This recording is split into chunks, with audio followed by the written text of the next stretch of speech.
And welcome to the Financial Deviant Podcast.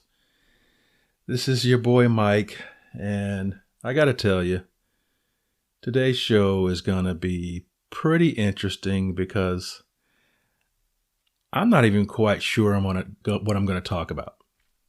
I mean, I have an idea of one or two things, maybe three things, but unlike most shows, I don't think it's going to be just one topic because I couldn't settle on one thing. So there's no telling what you're going to get. The mic is on, it's hot, and I'm recording, but I really don't know where this thing is going to go because I've had so much on my mind lately in the area of personal finance. And I will tell you, let me just kick it off with my first general thought. And that is, I've been having some conversations lately with various people. And I will tell you, I told my brother not long ago that it's really been on my heart to at least spend a few minutes talking to and addressing young couples who are just getting started. And, you know, they hear me talking about a lot of things and some of the things they're able to implement and some of the things, quite frankly, they're not. Because they're at a point in their lives where they're just trying to establish a solid foundation. And when you have, like I said, a young family and you've got young children and those young children need and want things and you want to offer them experiences, it can be extremely difficult to balance being wise and disciplined with your money and providing your children, your family, the things they need and certainly some of the things that they want. So that's kind of what I wanted to start out with today because, you know, I've got some nieces and nephews who have young children and it's, I know how that can be. I've been there.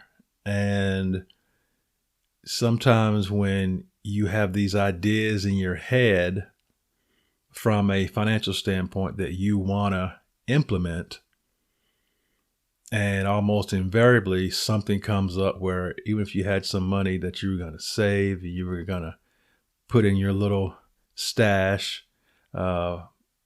something comes up and all of a sudden you got to use that money that you were starting to build up, or at least use some of it. So then you may get frustrated and it's like, okay, am I ever going to get this? So I guess this is more of encouragement than anything else. It's not even necessarily a whole bunch of tactical things that I want to suggest to you, but I guess without sounding too deep, just hang in there. That's about as simple as I can put it because, again, establishing that foundation and kind of getting some momentum for yourself is not an easy thing. There are challenges that you come up against. Life happens. Life happens to all of us. And that you know, without exception, we face things that we come up against things that you couldn't plan for, didn't see coming. And they often require you to use resources that you may have had allocated to something else. So I just want to, again, encourage those young couples to hang in there and you know, don't get discouraged because you may not be making the steps as quickly as you want to make the steps. That's fairly common.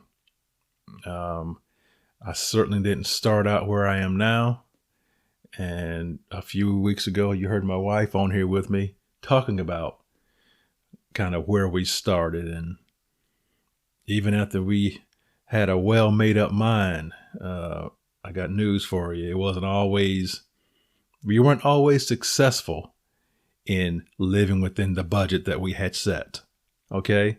We don't always stay within those guidelines that we set. I've talked about setting those parameters for yourself on spending, but we haven't always done that. We haven't always been 100% successful in doing that. But the whole thing was we were striving to make those improvements, and just the effort to push towards that end will get you much further down the road.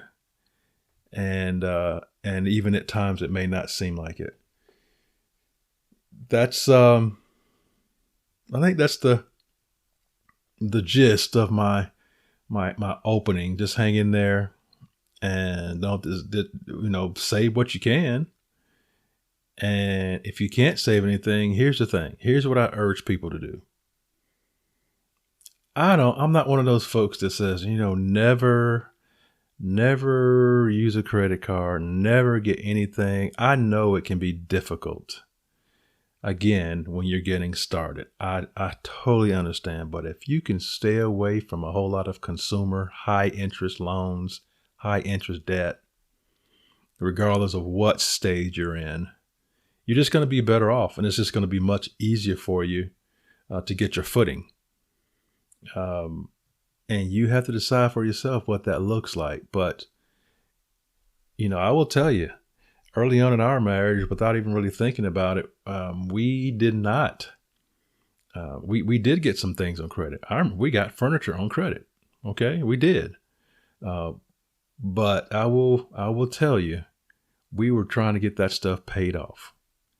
If we did have to do it, we didn't have that, and we weren't not getting furniture and a lawnmower and a 4-wheeler all on credit. We didn't do that. If we had something that we had just needed to have and we didn't have the money for it, we got it and we knocked it out. We took care of that debt, and then we might have moved on to something else. But that's how we did it. And I'm not saying that's how you have to do it. I'm just saying that's going to give you the best opportunity to get your footing and to start making significant strides in your personal financial trip that you're trying to take, those improvements that you're trying to make. So, and I'll tell you something else, kind of switching gears here. In our house, we've had discussions over the last few weeks about getting another vehicle. I'm just telling you this just to kind of give you an idea that the struggle never is over. So and if you've listened to me, if you've read anything that I've written about vehicles, you know that we have not financed a vehicle in a long time. In a very long time. We've bought vehicles, but we have not financed any of them. And so we've been talking about getting another vehicle the last several weeks. And to be honest with you guys, if it makes me feel a little better, I only wanted to get it I just wanted to get my wife something. Okay. It wasn't even about me. It was about getting her another vehicle. And here's the thing. It's not because we need another vehicle. It's just because I wanted to get her another vehicle. And to be very honest with you, just to give you a little insight, we have worked for years and years and years to build up assets, income producing assets. And in doing so, we made choices that allowed us to do that, which meant keeping more of our money and making more of our money work for us instead of paying someone else in interest, paying off debt. So we stayed away from that. So when we went and got a vehicle, we moved the cash in the right place. We wrote a check and we walked off with the paper and walked off with the vehicle and didn't know anybody. And just so you know, they were all used vehicles. They were nice vehicles, but they were not brand new. That was part of our plan. So again, lately we've been talking about getting another vehicle. And I actually said to my lovely wife, I don't want to use up a whole bunch of cash. I don't want to spend a whole bunch of money right now. So maybe we'll just put down a pretty big down payment and finance it just for a little while and, pay it off in, 2 or 3 years. And she looked at me like I had two heads. And so we continued to talk about it. We even went and looked at one. And I was like, okay, this might be it. But I gotta be honest with you. I kept trying to talk her into it and trying to talk myself into it. But in the back of my mind, I am just like so uncomfortable. I am so uncomfortable because I just know I don't like sending people checks every month for car payments. And as I said, we haven't done it for a while. And Kim, my wife, said, I cannot believe you're even thinking about doing this. And I'm saying, yeah, but here's the deal. See, I guess what made me feel a little better about even having that thought was I knew that if I had to sell something, if it got in a crunch, I could sell something and pay it off. And when I say sell something, I mean sell a piece of our portfolio and pay it off. So that kind of made me feel a little better. But again, I didn't feel perfect about it. And so we kept talking, and she just kept saying, I just don't know how I would feel having a car payment. And to be honest with you, she was starting to frustrate me, but she also made me proud. She frustrated me on one hand, and on the other hand, I am so proud because I remember when we first got started on this journey of really trying to get our house in order. And as you heard her say, she struggled a little bit. She got on board. She trusted me, but it was not easy and it wasn't fun. So years later now, here she is saying, I can't believe you're thinking about even if it's financing a small piece of the cost of the vehicle. And even if it's only for 2 or 3 years, I can't believe you're thinking about this. So I was like, oh my goodness, you're so frustrating. Now, at the same time, I am extremely proud that the end result, let's say this, she already knew I was feeling uncomfortable with even considering doing that. So hearing her say it just really kind of brought me back to where I needed to be. And just so you know, we are perfectly fine with her not getting that vehicle right now. But that is the kind of thing that you heard me say, having, I guess you'll say, I guess you can call it a sacrifice. Having a brand new vehicle every 2 or 3 years for us has paid off dramatically. We would not do it any other way. I was just thinking that, okay, I can do this for her now because we're in a much, much, much better place, and we're not, and we would still not break my rule, which is never have a car payment where your monthly car payment is more than your monthly investments. I was not going to break that rule. Okay. But, so my point is the struggle never ends. You never get to the point where you've just arrived, but you've probably already gathered by now. The important piece of that was who I married. I was reading an article today, actually. It's talking about, I'll probably talk about this in detail at some point, but the guys are talking about generational wealth and how you do that. And one of the key things is being able to have a wife or a husband, a spouse, and staying married. Because as you already know, one of the things that can destroy wealth that you've built together is when you split up. And another interesting thing that was mentioned in that article, like I said, I'll probably talk about this in greater detail in another episode, but another piece of it was financial literacy. A significant chunk, even when the first generation has amassed a certain level of wealth, by the second and the third generation, it's just about gone in many cases. Studies have shown that. So it's critical to educate and improve the financial literacy of all generations. And I like to think that's some of what I'm doing here with the Financial Deviant podcast is, what if your children learned everything they know about money from you? And if they did learn everything they know about money from you, what are they learning? Because we see people all the time who have amassed a certain level of wealth and it's squandered in the second or third generation by children who maybe were not motivated because their parents were wealthy, so they were not motivated to learn anything, to do anything, to have any kind of aspirations because they had money. And when that happens, it doesn't take long, a couple of generations where that wealth can dissipate very quickly. So again, the question is, if your children have learned everything they know about money from you, exactly what are they learning? And are they going to be okay based on what they've learned from you? Pretty interesting, huh? Get you to thinking a little bit. But financial literacy is important to us all.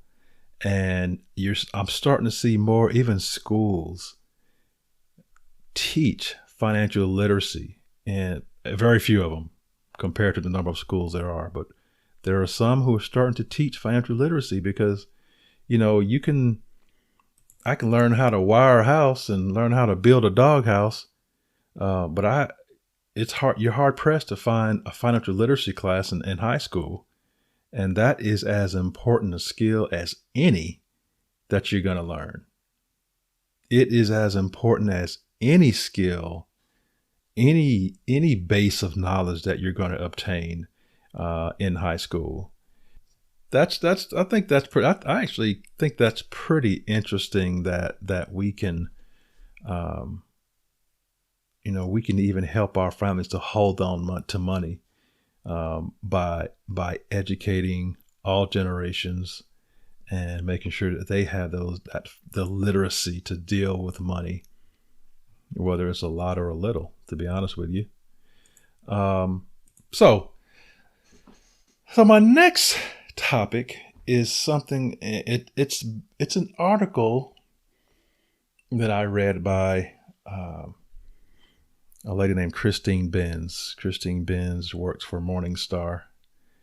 And I just started reading this article that she wrote, and man, I so identified with it.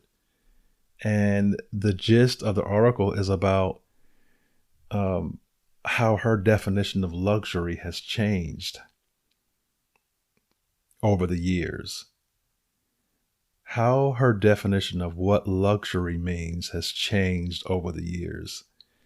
And she kind of opens up talking about, wanting a Chanel bag, and, she was going to get a Chanel bag, and she was just saying that if a bunch of 27-year-olds can afford it, then I certainly can. And, starting to rationalize it, friends telling her, yeah, you've earned it, and, you'll have it forever, and all those things, trying to rationalize that purchase.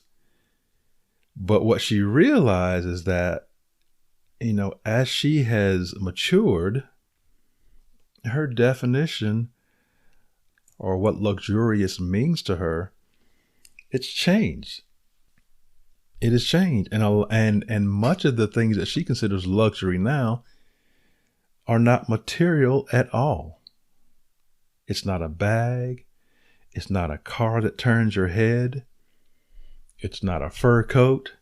It's none of those things that she values. And I really could identify with this. So just kind of listen to these. She had a list of a couple things here.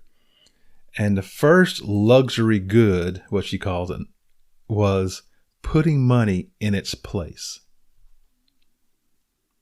And she was just saying the biggest luxury of having your finances in order is making sure that money doesn't have an over or an outsized influence in any of your major decisions. It doesn't really have much influence on any of your major decisions. And she talked about how, if they're planning to go on a trip, she's not concerned whether the flight, the price of the flight increases any, because she's now gotten herself into a situation where, every dollar that comes in, she's not worrying about it. It doesn't have to go right back out. It's I think she said, I'm looking at it here as I'm speaking to you. And in her situation, she said, I can't envision a financial catastrophe that would be large enough to derail our security and our plan. And her point is that that's a luxury good that's way more important in her life than anything that's material. And as I said, I can identify with that. I can definitely identify with that.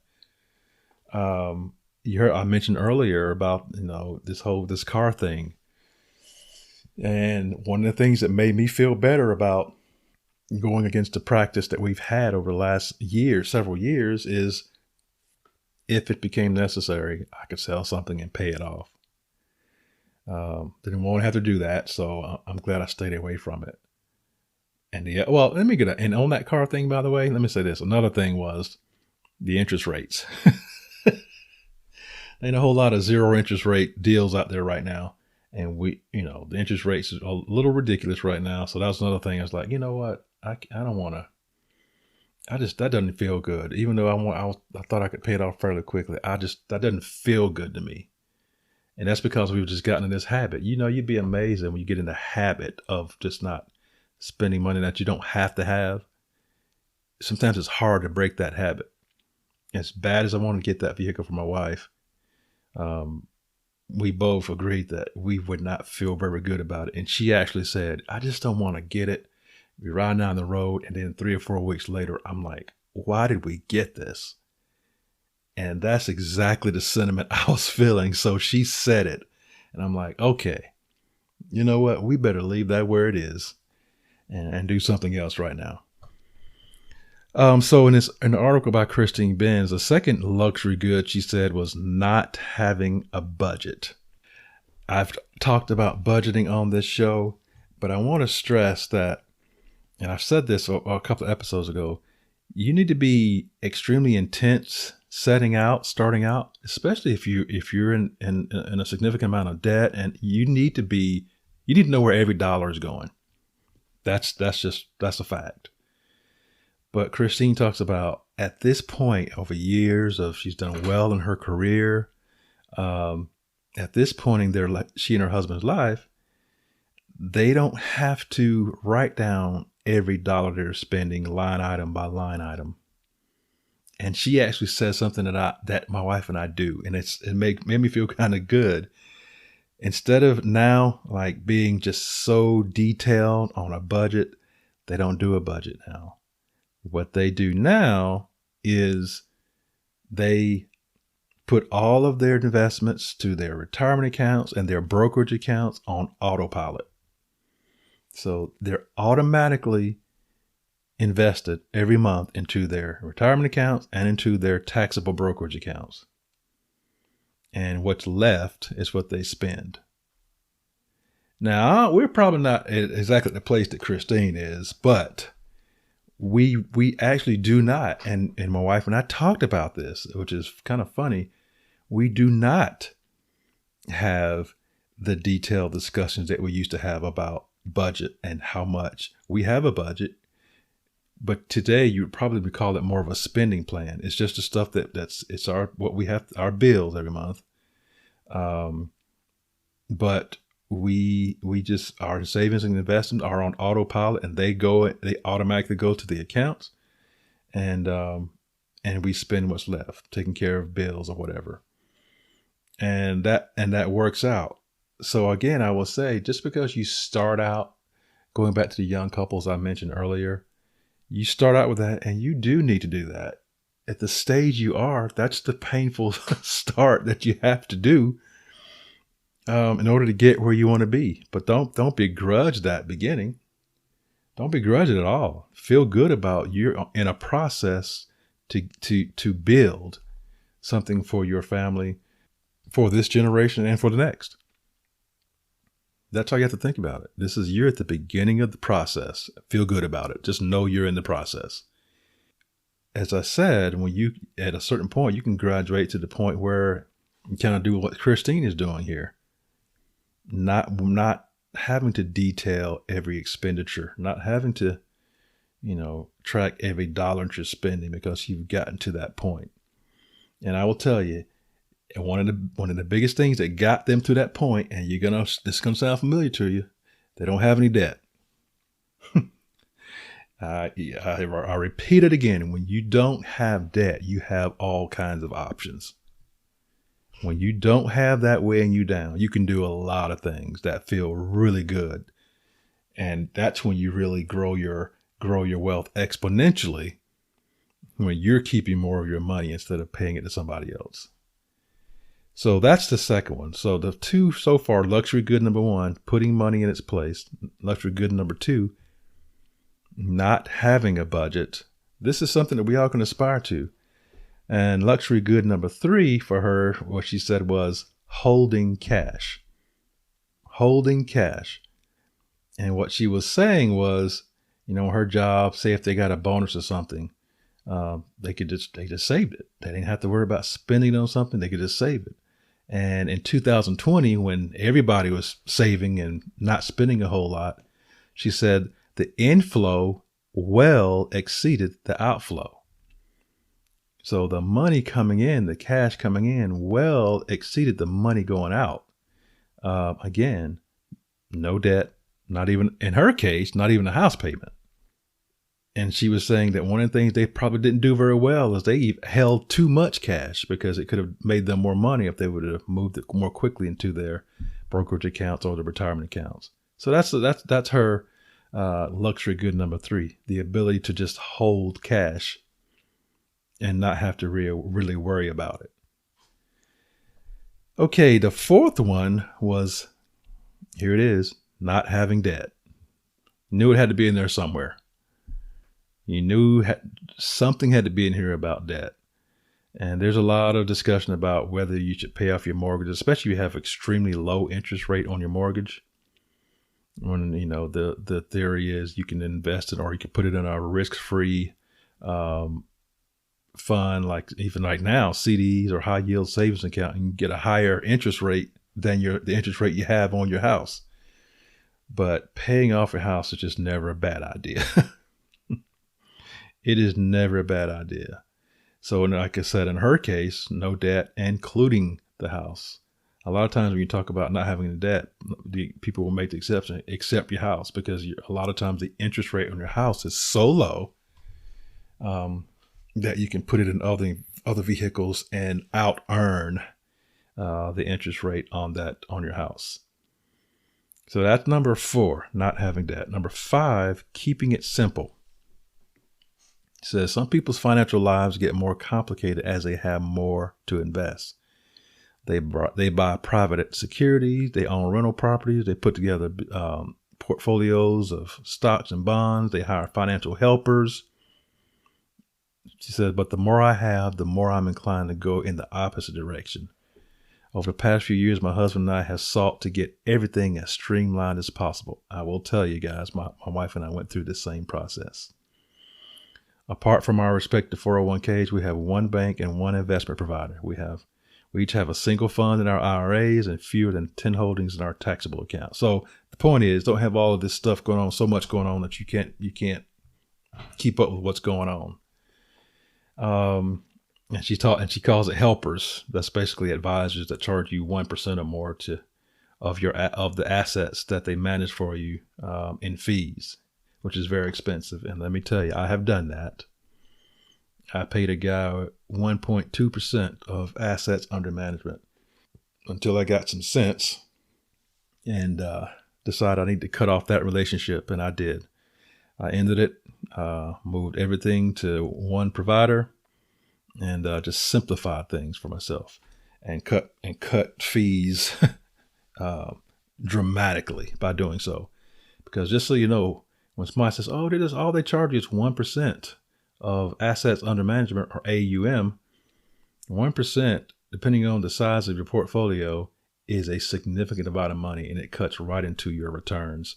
And at some point, that there's the math into that goes into that, because it's not just that 1% for 1 year. It's the loss of the compounding of that 1% year over year over year that can run into the multiple thousands of dollars. Let's see. So that's the fifth one. Keeping it simple. The other luxury good that she named, I think this is the last one, was being able to help. Now that is one that's near and dear to my heart. Just being able to give.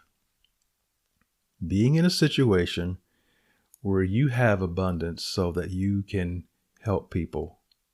And that's, with the Financial Deviant, hopefully that's one of the outcomes of the people who listen and take to heart some of the things we talk about. And I know you're out there because I talked to some of you.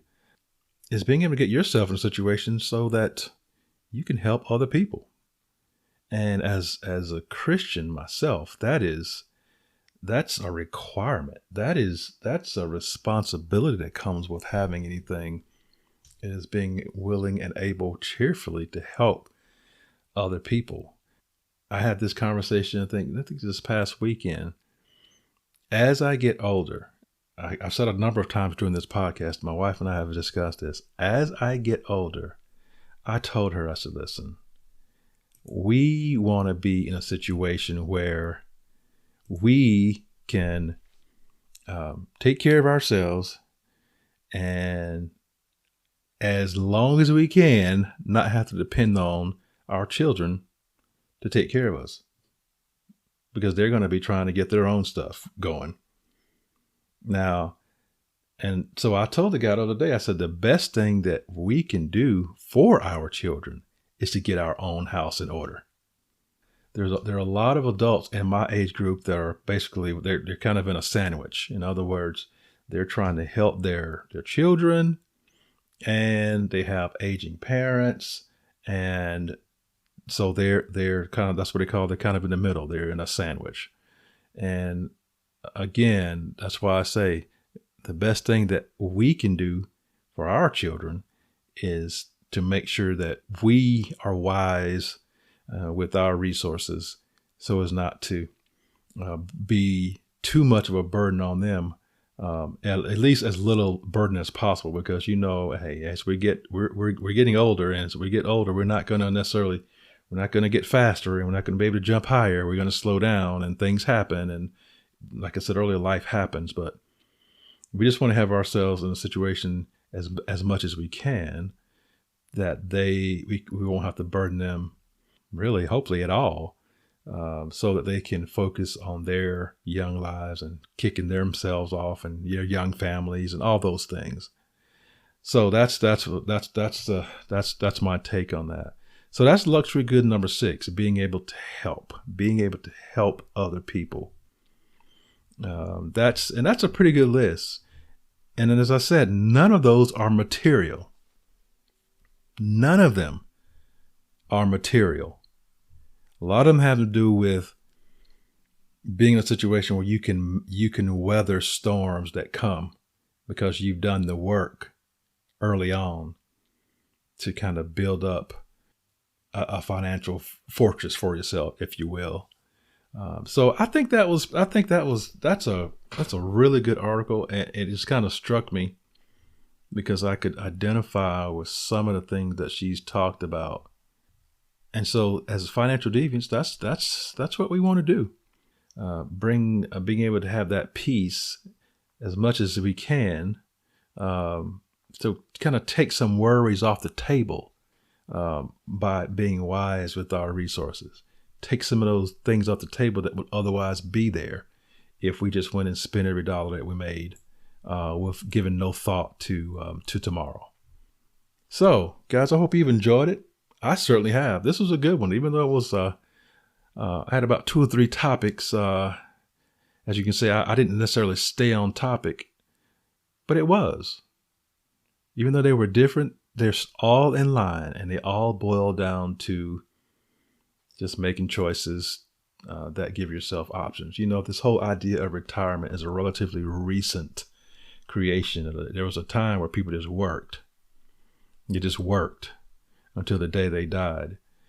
So I'm really thinking about not using the word retirement as much, just basically change it and start saying something like transition to something else. Because as you retire, see, I use the word, as you move out of your primary form of making a living into something else, we have to make sure that we have to have something to go to.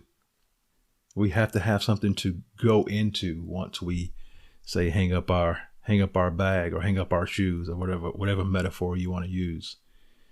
So even though I had several topics during this episode, they're all falling in line with making wise choices with our resources to give ourselves options down the road. So I hope you've enjoyed it, guys. Drop me a line. You got any questions? Send in those messages. I'll be glad to talk about topics that you recommend. And we're going to continue to have a great time. So until next time, this is the Financial Deviant Podcast saying so long.